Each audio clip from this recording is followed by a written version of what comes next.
लखनऊ में पुरुष आयोग आंदोलन 2025 के तहत पुरुष आयोग के गठन की मांग तेज हो गई है। आंदोलन से जुड़े लोगों का कहना है कि एनसीआरबी के आंकड़ों के अनुसार बड़ी संख्या में पुरुष घरेलू विवाद और मानसिक दबाव के कारण आत्महत्या कर रहे हैं। इसी को लेकर प्रशासन को ज्ञापन सौंपते हुए पुरुष आयोग बनाने की मांग उठाई गई है।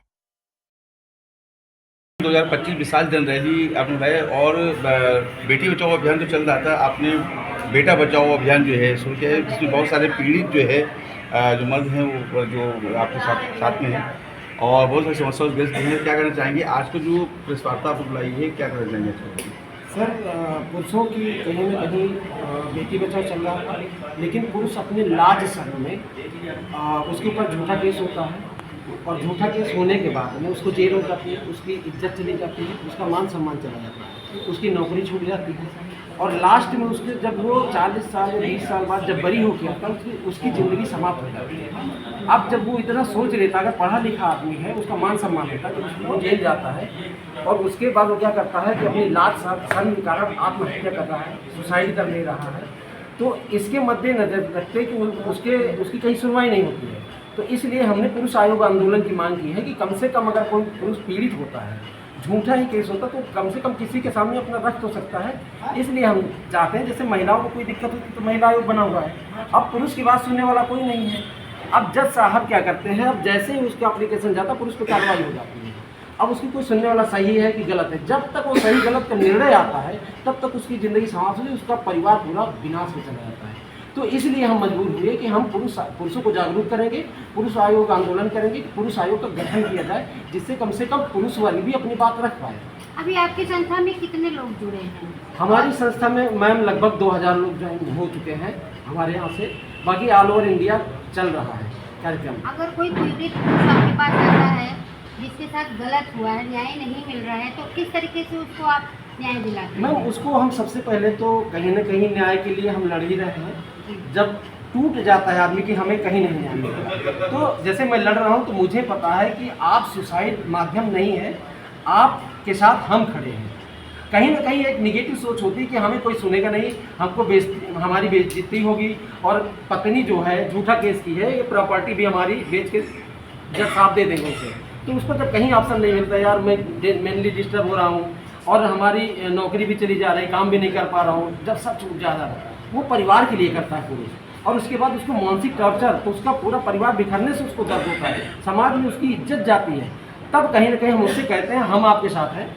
अगर थाना, अगर आपके कोर्ट में अगर आपका मामला दर्ज है तो आप हमसे जुड़ते हैं तो हम आपके साथ खड़े हैं। आपका शोषण नहीं होने पाएगा जब तक आपकी जायज़ कानून नहीं होगा। हम आपके साथ खड़े हैं, चाहे थाने जाना पड़ेगा, चाहे कोर्ट में लड़ना पड़ेगा, आपको सही तरीके से आप सुसाइड न करें, हम आपकी हेल्प करने के लिए खड़े हैं। तो आप हमारे चैनल के माध्यम से अपना मोबाइल नंबर और कैसे आपसे मिला जा सकता है कोई पीड़ित पुरुष को, उसको बताएंगे?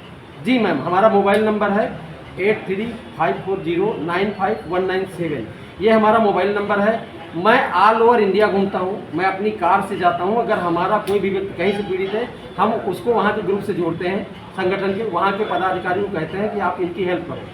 अगर वो नहीं करते हैं तो मैं खुद अपनी उससे जाता हूँ कार से, क्योंकि ऑल ओवर इंडिया 5000 लोगों को बचाया है कि आत्महत्या करने से रोक लिए हैं।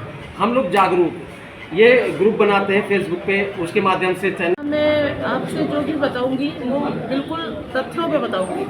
हमारी राजनीति में जो कहा जाता है कि पुरुष अलग है और महिला अलग है, जबकि आप देख लीजिए कि महिलाओं को भी हमारी सरकार ने 2 भाग में बांट दिया।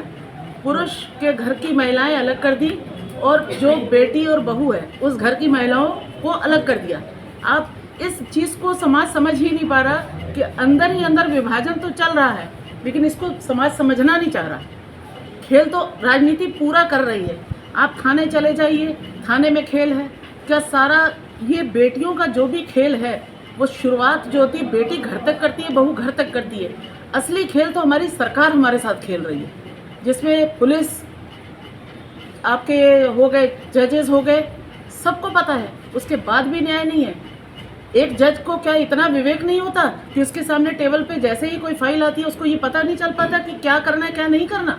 सबूत लगे हैं, सब कुछ लगे, उसके बाद भी वो आंखें बंद करके काम करते हैं। ऐसा क्यों? इस पे कब जागेगी ये सब? और पढ़े लिखे प्रतिष्ठित लोग और दूसरा टैक्सेस हमारे, सब कुछ हम दें, कमाएं हम, नौकरियों में इनको सैलरी हमारे से मिले और उसके बाद हम ही लोग पीड़ित, ऐसा कब तक? तो इसका ज्ञापन आप लोगों ने कहीं दिया है? असर हो रहा है किसी पे? हजारों ज्ञापन चले गए, लाखों ज्ञापन चले गए। आगे की क्या रणनीति है? आपका आंदोलन है और पुरुषों को अगर न्याय नहीं मिला तो आगे क्या रणनीति? देखिए, आगे की रणनीति तो हमारी अगर यही हाल रहा तो 2027 में ओपनली बता रहे हैं कि अब समय आ गया है कि जिस वक्त ये वोट मांगने आएंगे उस वक्त इनसे क्वेश्चनबाजी अब होगी कि नागरिकता अगर हमारी है तो हमारे अधिकार कहाँ हैं। वो महिलाएं जो सास बन जाती हैं, क्या उनके अधिकार खत्म हो जाते हैं? नंद के अधिकार खत्म हो गए? खाली महिला केवल जो बेटी पक्ष की है उन्हीं के अधिकार हैं? ये कैसा कानून है? ये मोदी जी तक आवाज़ क्यों नहीं जाती है? या तो वो खुला खुला बता दे कि पुरुष एक वर्ग में बांट दिया है, महिला को 2 वर्ग में बांट दिया है। ओपनली बोलने का दम रखें। सुलक्षणा टंडन, शिवाय वेलफेयर सोसाइटी से।